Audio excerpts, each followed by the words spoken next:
Kung gusto mo maging presidente, gawin mo ang tama na maging popular ka, na manalo ka sa eleksyon bilang presidente. Hindi sa pamamagitan ng pagbabago ng saligang batas dahil alam mong kaya mong maging prime minister. Binababoy nila yung konsepto ng People's Initiative. Sabi ni Albay 1st District Representative Edsel Lagman, hinihimok daw ng naturang inisyatibo ang mga mamamayan na pumirma kapalit ng 100 piso. Uy, kaya nga ang tawag dyan, People's Initiative. Dapat magaling sa taong bayan, hindi dapat nanggagaling sa mga politiko na nais makinabang sa pagbabago ng saligang batas.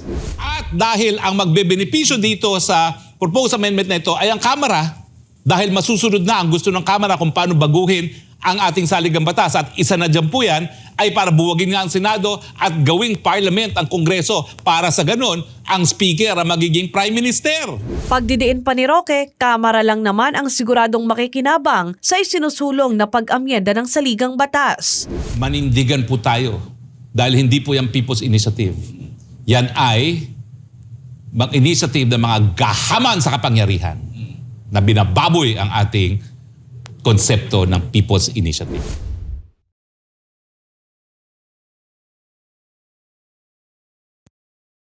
Binababoy nila yung konsepto ng People's Initiative. Hoy, kaya nga ang tawag dyan, People's Initiative.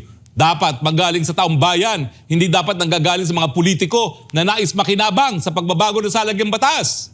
Kung gusto mo maging presidente, gawin mo ang tama na maging popular ka, na manalo ka sa eleksyon bilang presidente. Hindi sa pamamagitan ng pagbabago ng saligang batas dahil alam mong kaya mong maging prime minister. Ito ang mainit na pahayag ni dating presidential spokesperson Attorney Harry Roque kaugnay sa ginagawang hakbang ng Kamara sa pagsusulong ng Charter Change o CHA. Kasunod ito ng balitang may ipinakakalat na petisyon para amyendahan ang ilang probisyon sa 1987 Constitution sa pamamagitan ng People's Initiative. Sabi ni Albay 1st District Representative Edsel Lagman, hinihimok daw ng naturang inisyatibo ang mga mamamayan na pumirma kapalit ng 100 piso. Para naman kay Attorney Roque, kinakailangang hiwalay ang gagawing pagboto ng Kamara at Senado. Anya, tiyak na matatalo ang Senado dahil binubuo lang sila ng 24 na mambabatas, habang nasa 318 naman ang Kamara. Pagdidiin pa ni Roque, Kamara lang naman ang siguradong makikinabang sa isinusulong na pag-amyenda ng saligang batas.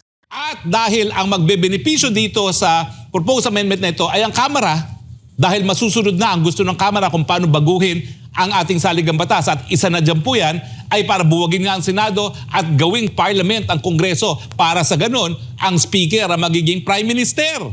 Kasunod dito ay nanawagan din si Roque sa taong bayan na maging matalino at mapagmasid. Manindigan po tayo dahil hindi po yung People's Initiative. Yan ay mag-initiative ng mga gahaman sa kapangyarihan na binababoy ang ating konsepto ng People's Initiative. Ang People's Initiative ay isa sa 3 paraan para mabago ang konstitusyon ng bansa. Matatandaan na noong Disyembre ay isinulong ni House Speaker Martin Romualdez ang pag-amyenda sa 1987 Constitution upang matutukan ang economic provisions, partikular na ang mahigpit na pulisiya pagdating sa mga foreign capital investments.